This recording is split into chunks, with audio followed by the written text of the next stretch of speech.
Кыргызстанда жаз башталгандан тарта турак жай салуу иштери башталат эмеспи? Статистикалык маалыматка ылайык, жылына 20-30 көп кабаттуу үй пайдаланууга берилсе, 100дөн ашык жаран өз алдынча жер тамдарга кирип, ак өргөлүү болушат. Бирок салынган турак жайдын сапаттуулугуна жараша баасы да кымбат болгону көптөрдүн көйгөйү экени да талашсыз.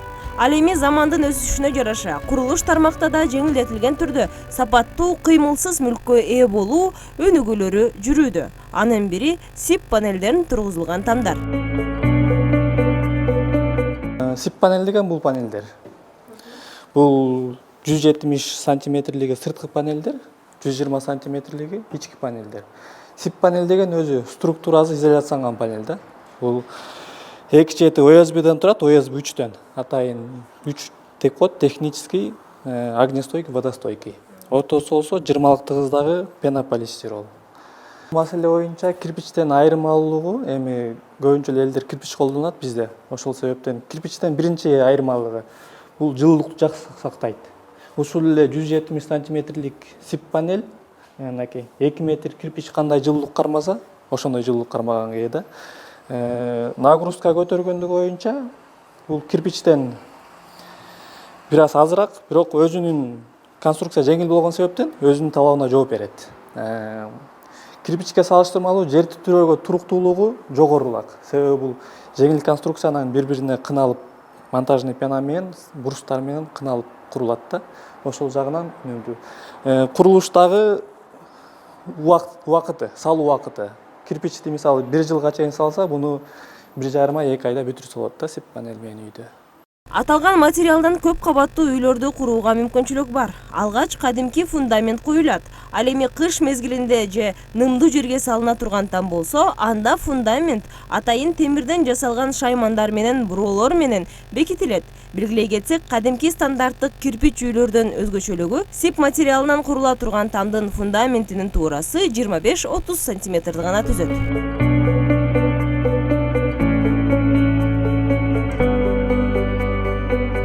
СИП курулушунан түзүлгөн үйлөрдүн дагы бир ыңгайлуу өзгөчөлүгү бул анын кыска мөөнөттө тургузулгандыгы. Дал ушундай үйгө тез арада ээ болгон Кыргызстандагы алгачкы кардарларынын бири бул Буланова Наргиза. Азыркы силер турган үй биз СИП панелден салганбыз.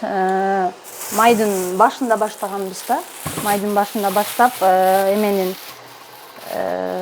августтун 1-inde уже бул үйгө көчүп келдик да. Биз деле өзүбүз деле таң калдык. Мен жолдошум YouTube'дан ошо немесин жиберген да, мурун үй салдырганынчы, анан мен деле ишенген эмесмин да. Ушундай тез арада 1 айда эле көтөрүп беребиз деп айтышкан да. Анан мен деле өзүм ишенген эмесмин, кандай 1 айда бат эле көтөрүп ушундай кирип кетебиз го депчи. Анан мына өзүңөр көрүп тургандай, майдын башында баштаганбыз, августтун 1-inde, точно 1-inde бияка уже көчүп кирдик да. Бизге аябай жакты. Өзүбүз кандай десем, эми кыялдарыбыздын бири ишке ашты деп айтсам болот да. Ал 4 баласы менен мындай үйдү кыялданганын айтат. Бирок арзан баада жана тез аранын ичинде 2 кабаттуу үй салынарына алгач ишенген эместигин да билдирди. Эми сапаты жакшы эле, бизге аябай жакты. Биздин эми оюбуздагыдай болду деп айтсам болот да. Ошо үй салам дегендерге ошо Адекс эмесин сунуштайт элем да.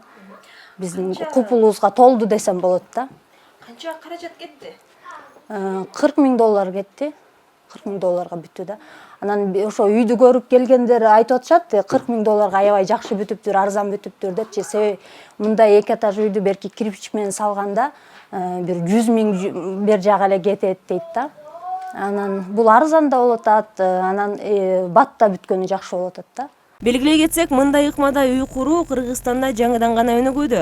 Андыктан көптөгөн кардарлар мындай сыйкырдуу убакытта жана арзан баада там курулушуна ишенбестик менен мамиле жасашат. Бирок ага карабастан үй куруучулар 1 жылдан бери СИП курулуш материалынан үй куруу тажрыйбасын практика жүзүндө көргөзүп, айрым адамдардын ишенимин арттырып келишет.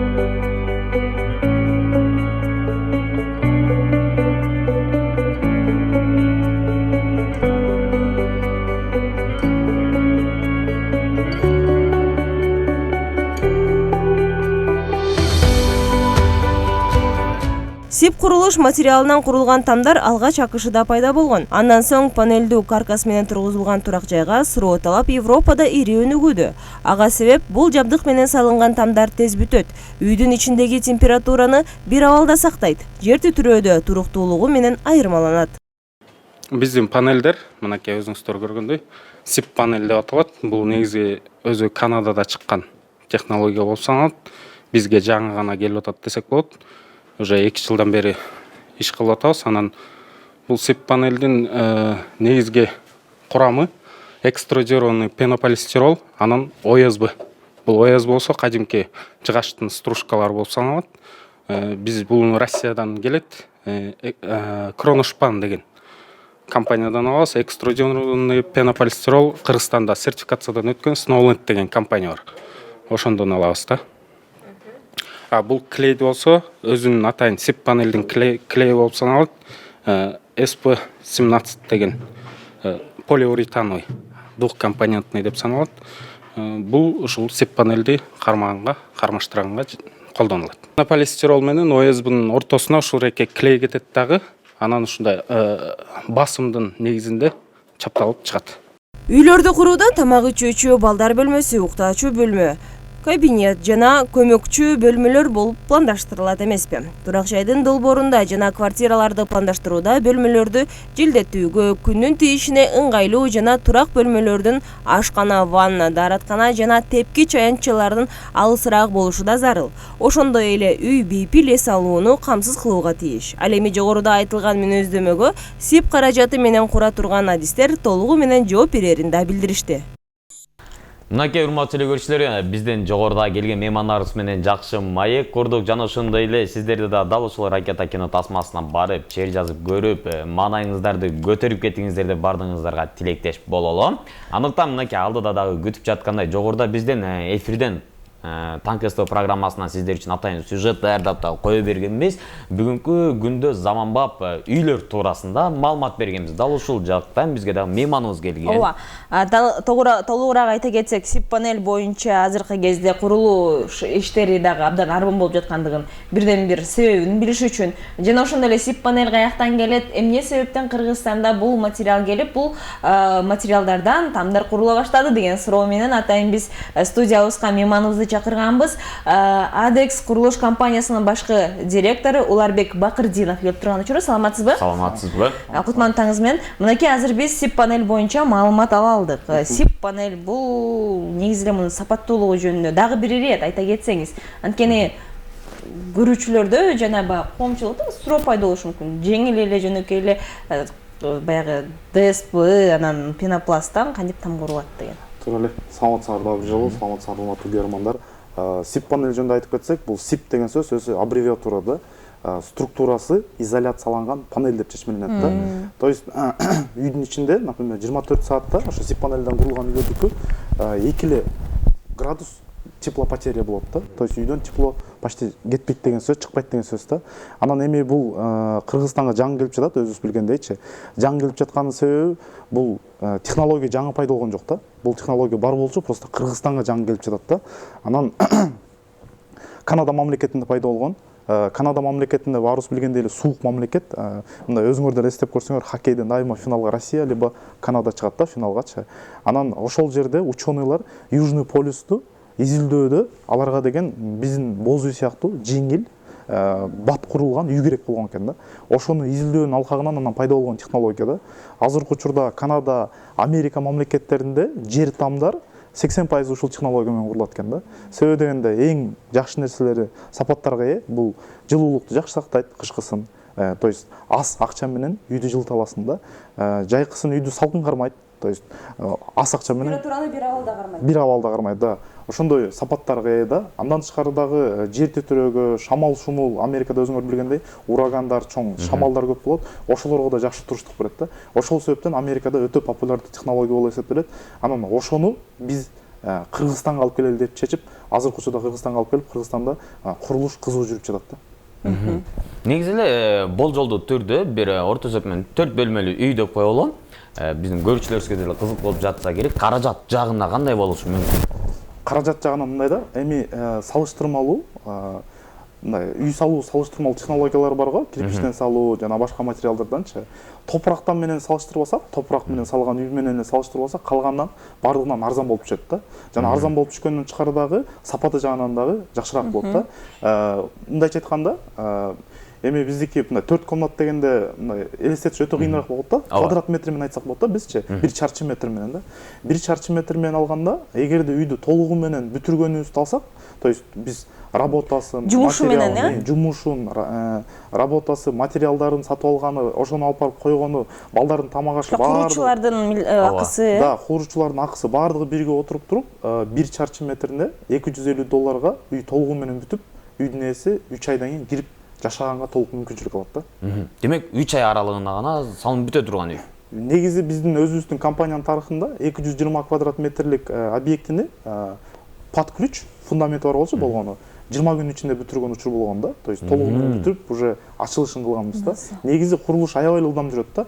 3 ай дегенибиз болсо, биздики кардарлар менен иштешип жатканда, евро ремонтко келгенде, отделочный жумуштар деп коебуз, ошол жерге келгенде үй бүлө аябай көп ойлонушат, өнүм тандай албайт, мындайча айтканда материал тандалбайт. Ошол себептен 3 ай деп биз мындайча айтканда запас менен алганда да. Ал эми дубалын тургузуш, бул көз ачып жумганча 1 айдын ичинде бүтүрсө болот, Анан ушул баягы үйдүн коопсуздугу туурасында айта кетсеңиз. Коопсуздугу кандай болот?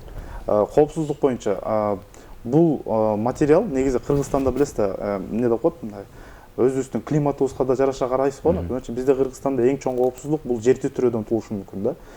Жер титирөөдөн болсо, негизи Япония мамлекетинде бизден дагы абал курчураак да, жер титирөө боюнчачы. Бирок ошо Япония мамлекетинде мамлекет өзү жарандарына сунуштайт да. Ошо каркасный технология менен үйлөрдү кургула депчи. Себеби дегенде ар 1 метр 25 сантиметр сайын брустар кеткен себептен үй толугу менен мындайча айтканда сөөгү бекем болот да.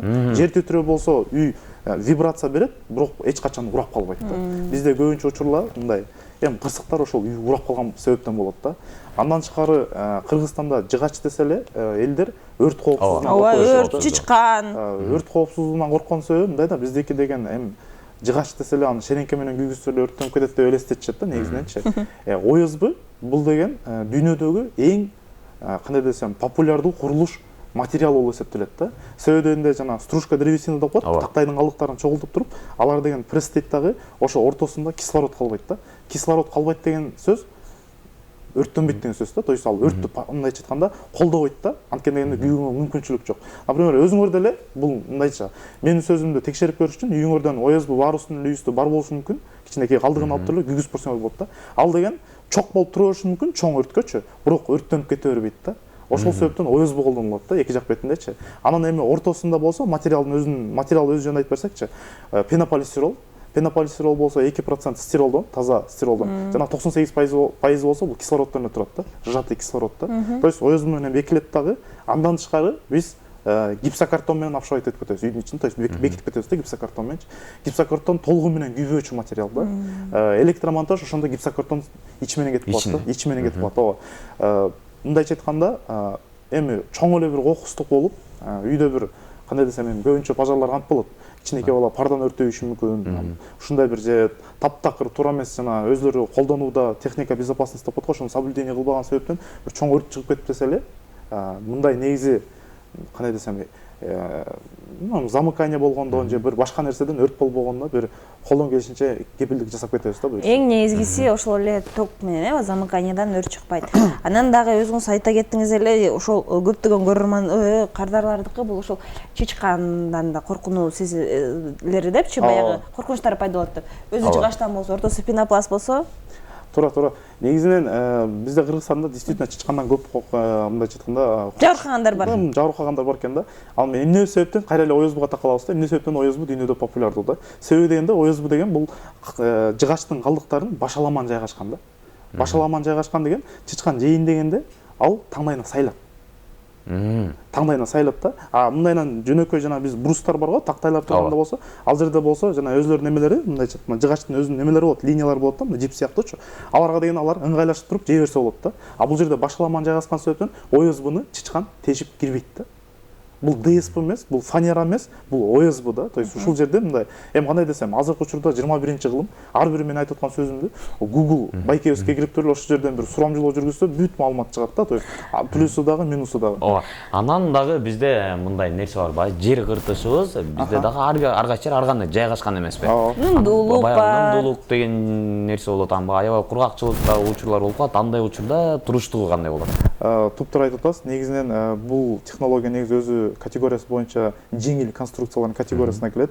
Ошол себептен биз жерди үйдү салуу арнасында жердин немесине жараша карайбыз да. Эгерде жер кургак болчудай болсо, кадимки эле ленточный фундамент менен үй тургузула берет. Болгон айырмачылыгы кардар үнөмдөнү фундаменттен баштап калат да. Анткени дегенде бизге кирпичтикиндей кылып 50 сантиметр, 45 сантиметр кылып фундамент коюштун кажети жок да. 25-30 максимум. Анткени дегенде жеңил болот да, фундаментке нагрузка бербейт да. Анан сиз эле айтып жаткандай нымдуу жерлер бар. Биздин могул эле алыс кетпей эле бычканы алсак, бычканын четинде дренаждык системалар бузулган себептен суулар калып үйдүн баары сырыйт да. Андай жерлерге болсо свайный винтовой деген фундаменттин түрү бар. Бул деген тумбалар коюлат, кадимки элечи башмак менен. Ошонун үстүнө үй тургузулат да. Ортосунда болсо буферный зона деп коебуз, мындайча айтканда, шамал жүрүп турат дагы жердин нымы үйдүн ичине өтпөйт. Үй кандай десем, кургак, кургак бойдон. Ал эми ошол шаймандар менен бекитилген фундамент бекемелүү болобу? Бекемелүү болот. Анткени дегенде негизи свайный фундамент менен бизде мындай да, эми курулуш боюнча Кыргызстан өтө эле мындайча айтканда чындыгында өтө эле арттабыз да. Бизчи 2 этаж үй салганда, свайный фундамент менен салганда көп учурда биздикилер коркушат да, кармабай депчи. Негизи дүйнөлүк практиканы алсак, чоң мындай курулуштарды деле курушат да, свайный винтовой фундамент мененчи. Себебинде ал кадимки деле берки фундаменттен да бекемирээк болот да. Себебинде ар бир эмеде, эмне деп коет, жана тумбада өзүнүн башмагы болот дагы, жана өзүнүн нагрузканы алат да. Жана вибрация болгондо алар мындайча айтканда десем, конструкция бекемирээк болот да. Анан билесизби, биз дагы баягы көрүп калчубуз, мурун баягы финский үйлөр деп коюшчу, баягы жыгачтан салган, ичи камыш менен баягы түптөлүп, термос деп коебуз. Анан ал тамдарды байкасак баягы кран менен көтөрүп бир жерден бир жерге көчүп конууга дагы мүмкүнчүлүк бар болчу. Бул сиздер салган тамдарда да болобу андай? Негизинен шарттары каралганбы? Негизинен болот да. Анткени дегенде ошо финский технологияны бул мындайча айтканда бекемирээк технологиясы деп айтсак болот. Анткени дегенде финский үйдөн, например, каркас тургузулат да, ошол бойдон көтөрүп кетсе болот да. Биздикин болсо материалды кайра чачып туруп, жана лего деп болсо, лего оюндар бар го, ошондой сыяктуу кайра чачып, кайра чогултуп. Курама. Демек Курама да. Анан ушул жерде мындай суроо. Мисалы үчүн азыркы кезде деген бул курулуш менен аргимеле куруп өз алдынча сала албайт да. Анан сиздердин компанияңыздар же атайын адистер окутулабы ушул материалдар менен тамды куруу боюнча? Бул технологияны негизи эле өзүңөр билгендей, негизи Кыргызстанды алдыга сүйрөп бараткан эле биздин мигранттар миграцияда жүрүп, ошол эле чет мамлекетте жүрүп, биздин иштеп келген байкелер келип, Кыргызстанга алып келип, ошолор менен чогуу иштеп жатабыз да. Азыркы учурда реалдуу түрдө кандай десем, ошо чет мамлекетте иштеп келген балдар бизде основной составда, жана бул жерден кандай десем, эң башкачасы эле бул үйдүн куруусу да, дубалдардын турулушу да. Ошол дубалдарды тургузганга мен атайын өзүм бригадам бар. Ал бригада болсо ошо Россияда иштеп келген балдар, то есть технологияны ошол жактан үйрөнүп келген балдар да. Ал эми калган жумуштары болсо, там фундаментти куюу же отделочный жумуштар болсо, кадимкидей эле биз күнүмдүү эле жасап жүргөн жумуштар да. Анан мындай деле балдар кыла берет да. Анан аз кечиресиз, толтоо иретинде негизинен биз былтыр ушул технология менен Кыргызстан боюнча салып баштадык да. Сиз айткандай жаңы мындайча айтканда пайда боло башташты. Орусча айтканда недобросовестный эмелер деп коет го, сатуучулар депчи. Былтыр мен өзүм практикамда эки кардарыбызга биз үйүн кайра салып бергенге аргасыз болдук да. Себеби дегенде биз сип панелден билебиз деп заказын алышкан. Бирок билбегендик себептен үйүн чала салып ошол бойдон токтоп калган да үйчү. Анан кардарлар бизге кайрылып, анан биз үйүн бүтүрүп бергенге аргасыз болдук да. Мынакей, бул жерден дагы бир жолу тасдикталчу да, сип панели менен курганды аргимеле биле бербейт. Ал эми мисалы үчүн сиздин бригадаңыз ошол эле бир учурда 4-5 объект болсо, 4-5 объектти курууга жетиштүүбү адистер? Же ушул боюнча дагы окутуу, үйрөтүү иштери болобу сиздердин тарабынан? Негизи болот, мындай да. Негизи биз деген эми акырындан балдарды көбөйтүп атабыз да. Кантип көбөйтүп жатабыз, например. Бизде основной бригада бар. Основной бригадага болсо, жыгачты билген, курулушта иштеп жүргөн байкелерди жөндөмүнө жараша кошобуз да. Алар катышып бир 3-4 үй салгандан кийин алар да уже мындай көзү жетип калат да. Эгер курулушта жүргөн киши болсо, бат эле кантип кетет да. Мындай да, курулушта атайын барып окуу жайга барып окуштун кажети жок да. Курулушта практика жүзүндө барып билген кишилердин жанында жүргөндө бат үйрөнүп кетишет да. Анткени дегенде көбүнчө учурда эле курулушта жүргөн байкелерибиз бул кандай десем билимге эмес, а мындай реалдуу колу менен кылганга жөндөмдүүрөөк байкелер да. Ошол себептен реалдуу практика аркылуу үйрөтүп жатабыз да аларды. Улар мырза айта кетсеңиз, негизи эле ошол эле сип панелди элестетели. Ошол сип панель өзү дубалдарга бир гана ошол шуруптар жана ошол броолор аркылуу бекитилеби же дагы кандайдыр каражаттар аркылуу алдын ала бекитилеби? Негизи дубал кандай тургузулат, кандай ыкма менен? Мындай болот да. Негизи башынан айтсак, например, кадимки эле фундамент куюлду, ленточный фундамент. Ленточный фундаменттин үстүнө мындайча айтканда гидроизоляция болот да. Гидроизоляциянын үстүнө брустар коюлат да. Брустар болсо анкерный болт менен фундаментке бекитилет. Анан фундаментке болсо, сип панель болсо, бруска болсо фундамент сип панель кийгизилет да үстүнөнчү. Анан ар бир 1 метр 25 сантиметрден кайра брустар кетет да.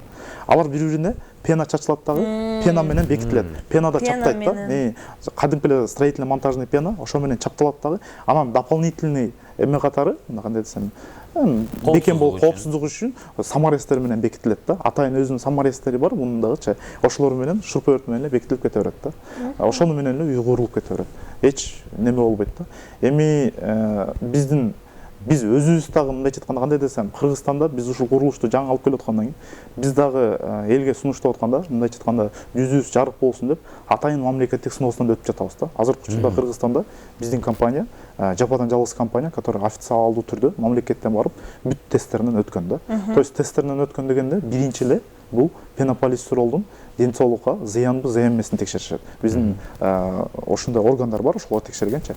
Андан тышкары ОСБны текшеришет. Баарын тең күйгүзүп көрүшөт, баарын тең өрттөп көрүшөт, мындайча айткандачы. Анан баарынан биз өткөндөн кийин, нормаларга жооп берет дегенден кийин, анан бизде атайын кандай десем, испытание деп коет, тестирлөө өткөздүк да. Тестирлөөдө болсо, мындай маалымат катары айтып кетсем болот, мамлекеттик биздин СНИП нормаларга жараша горизонтальный деп коебуз го, перекрытиягачы. Перекрытияга 1 квадрат метрине 450 килограмм жүк көтөрсө, бул нормага жооп берет деп мындайча айтканда табылат да. Сип панелди текшергенде болсо, бир сип панелге узундугу 2,5, туурасы 1,25 болгон сип панелге 3 тонна вес коюп көрүштү да. Анан текшеришти. Ийилеби, ийилбейби депчи. Бул сип панель бүт нормаларына жооп берип, Кудайга шүгүр, тестирлөөдөн өттүк. Уже экинчи жыл, мындайча айтканда, экинчи жыл өтүп жатабыз да. Ошондо азыр сиздин компанияңыздар бул панелдерди, сип панелдерди камсыздаган, курулган компаниялардан болуп жатат. Ал эми аналогдор бар да азыркы кезде, негизи. Алардын тестирлөө, текшерүү болгон эмес. Негизи мындай экенде, бул сип панелди биз Кыргызстанга алып келгенге чейин, бизге чейин негизи компаниялар ачылган экен да. То есть Россиянын компанияларынын өкүлчүлүктөрү ачылып көргөн экен. Бирок тилекке каршы элге маалымат жеткизе албай калган себептенби же кандай бир себептерден өнүгүп кеткен эмес экен да. Биз былтыр мындай элге көбүрөөк маалымат бергенге аракет кылдык. Ошол себептен азыр элде аябай эле кызыгуу күчтүү да. Өзүңүз ушул үйдө, ушундай үйдө жашайсызбы? Мен азыр өзүм ушундай үйдө жашабайм, бирок атамдарга ушундай үйдөн салып бердим да. То есть 2018 жылкы сезон менен атамдарга, атам менен мамама чакан мындай үй салып бердим да. Анан мындай күлкүнүчтүү окуя катары айтып кетсек болот. Атам менен апам экөөтөн эле улгайып калган кишилер өмүр бою эле үйшүгөн. Анан болбой атып мага теплый пол койдурган да. Мен атама жок, теплый полдун кереги жок. Ал жок эле жип жылуу болот десем болбой койдурган да. Азыркы учурда теплый полун бир да жолу колдонгон жок. Эми кайра мени урушуп атат да. Сен билгенден кийин эмнеге коюп бересиң анда? Чындап эле, мисалы баягы биздин жарандар көбүн эсе баягы Кыргызстандагылар баягы там салганда көбүн эсе баягы кирпич менен же бир баягы курулуш каражаттары байыртан бери салынып келатканга баягы көнүп калышкан. Анан кийин сиз айткандай эле курулуш каражаттары дагы атайын баягы жыт чыгарган учурлар болуп, зыяндуулугун берген учурлар болот. Туптура. Анан кийин ошол маалымат боюнча баягы бүгүнкү күндө Кыргызстанда баягы сиздерге ишеним арта баштаган болжолдуу түрдө канча пайызга жетип калдыңыздар? Ушундай тамды салдыргандар көбөйүп калдыбы деген суроо. Биздин негизи мындай как такой куруп атканыбызга өтө көп боло элек. 2 сезон иштедик. 2 сезон ичинде биз 50ге жакындай уже республика боюнча куруу жүргүздүк. Бул ар кандай объектилер, чоң конок жайлардан баштап чакан мындайча айтканда времянка деп коебуз го, времянкаларга чейин да. Анан ар түрдүү объектилер салып атабыз да. Бул жылы, ушул жылы Кудай буйруса көбөйүп атат да. Себебинде биринчи 2 сезон меники көбүнчө кардарларым бул Америкадан иштеп келген курулушта, же Америкада иштеп аткан, же Россияда иштеп келген, ушундай бир чет мамлекеттен бул технологияны көрүп, өзлөрү билип келген маалыматы бар кардарлар болду да. Анан биздики билесиз, мындай айтканда сарафанный радио деген аябай жакшы иштейт. Кыштан 2 жылыткыч менен 180 квадрат метрлик үйдөн чыккандан кийин албай экен тууган тушкан, мындай айтканда дос, курбулары тең, баары тең келип уже заказ кыла башташты да. Анткени дегенде мындай да, мен клиенттерге сунуштайм, отопление койбой эле коелу депчи. Чоң, бизде печка коюп отопление коюшат го. Анын мындай дегенде эле бир 200 000 сом нар жакка жак болуп кетет да.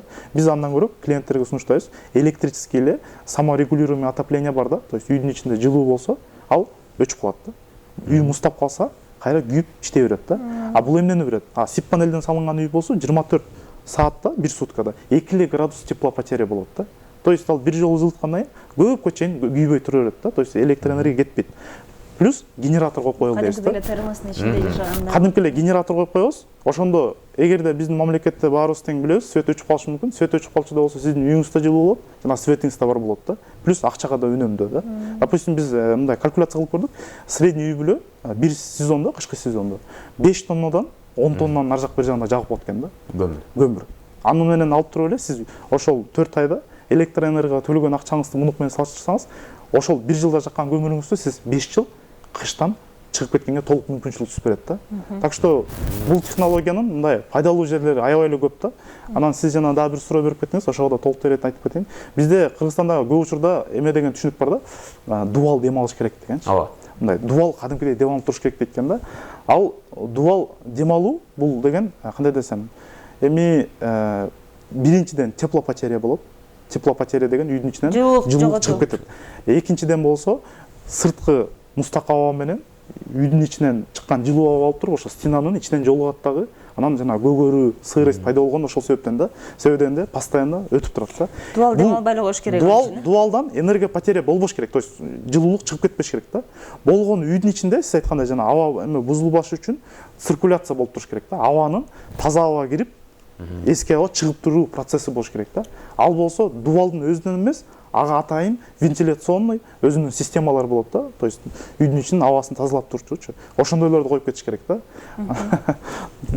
Бул аябай мындай маанилүү суроо да. Негизичи бул жөнүндө дагы биз көп нече ирет баягы токтолуп, дагы SIP панель боюнча биз көп маалыматты угабыз деген ишеничтебиз. Ал эми сиздин келип бергениңизге да ыраазычылык билдирели. Тилекке каршы бизге бөлүнгөн убакыт дагы чектелип калды. Ал эми азыр биз ошол өткөн ишемби күнү республикалык ишембилик өттү. Дал ушул мынакей бул республика боюнча ишембилик жана айына бул 4 ирет өткөрүлө турган ишембилик болду. Бул ишембиликте бардык мамлекет кызматкерлери жана ошондой эле жеке үйлөр, жеке ишканада иштеп жаткан жарандарыбыз баягы өзүбүздүн шаарыбыздын, өзүбүздүн Кыргызстандын тазалыгы үчүн алып барышпадык да. Ооба. Дал ушул ишембилик тууралуу биздин кезектеги сюжетибиз улантмакчы маегибизде. Ал эми эскерте кетсем, бүгүн биздин студиябыздын мейманы Адекс курулуш компаниясынын башкы директору Уларбек Бакырдинов болду. Ал эми сизге дагы ыраазычылык билдирмекчибиз. Эми дал ушул ишембилик кандай жүрдү? Чүй областынын айрым райондорунда болгон, бардык райондорунда болгон көрүнүштөрдүн айрымдарын биз азыр студиябыздан бир бөлүгүн гана көргөзмөкчүбүз. Андыктан бизден алыстабаңыздар.